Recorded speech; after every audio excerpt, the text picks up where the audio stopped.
அஸ்ஸலாமு அலைக்கும் வரஹ்மத்துல்லாஹி வபரக்காத்துஹு.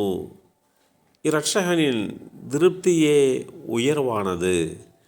அன்னை ஆயிஷா நாயகி ரலியல்லாஹு அன்ஹா அவர்கள் அறிவித்தார்கள், ஒரு நாள் இரவில் படுக்கை விரிப்பில் என்னுடன் இருந்த அல்லாஹுடைய தூதர் ஸல்லல்லாஹு அலைஹி வஸல்லம் அவர்களை காணவில்லை.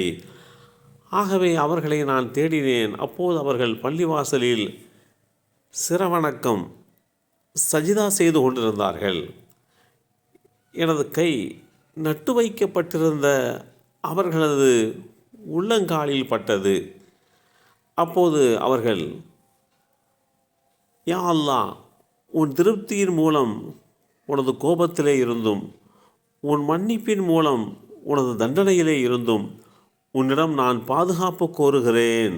யா அல்லாஹ், கருணையினை கொண்டு உன் தண்டனையிலே இருந்தும் பாதுகாப்பு கோருகிறேன். உன்னை புகழ என்னால் இயலவில்லை.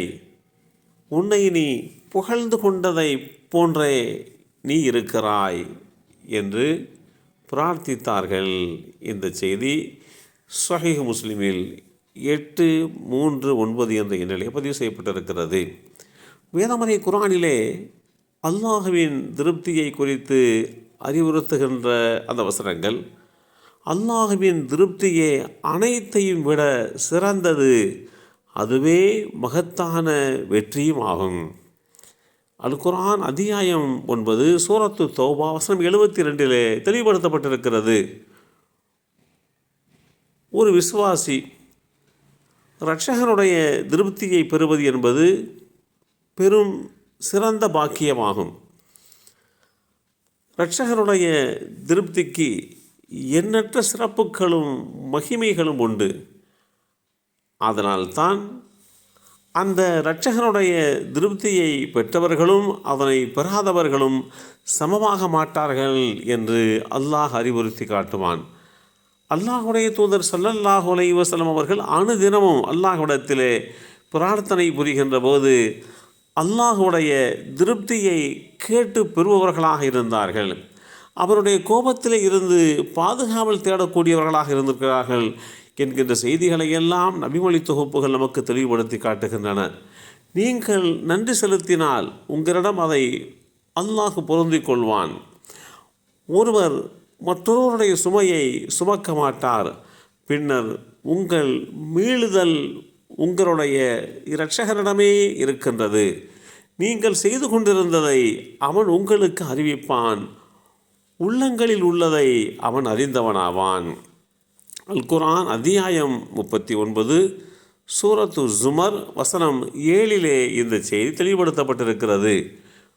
அல்லாஹ்வுக்கு நன்றி செலுத்துவது அல்லாஹுடைய பொருத்தத்தை பெற்றுத்தரும் என்று இந்த வசனம் நமக்கு தெளிவுபடுத்தி காட்டுகிறது. நீங்கள் அவர்கள் மீது திருப்தி அடைய வேண்டும் என்பதற்காக உங்களிடம் சத்தியம் செய்கின்றனர். நீங்கள் அவர்கள் மீது திருப்தி கொண்டாலும் குற்றம் புரியும் கூட்டத்தை அல்லாஹ் திருப்தி கொள்ளவே மாட்டான். சூரத்து தௌபாவிலே இந்த செய்தி தெளிவுபடுத்தப்பட்டிருக்கிறது.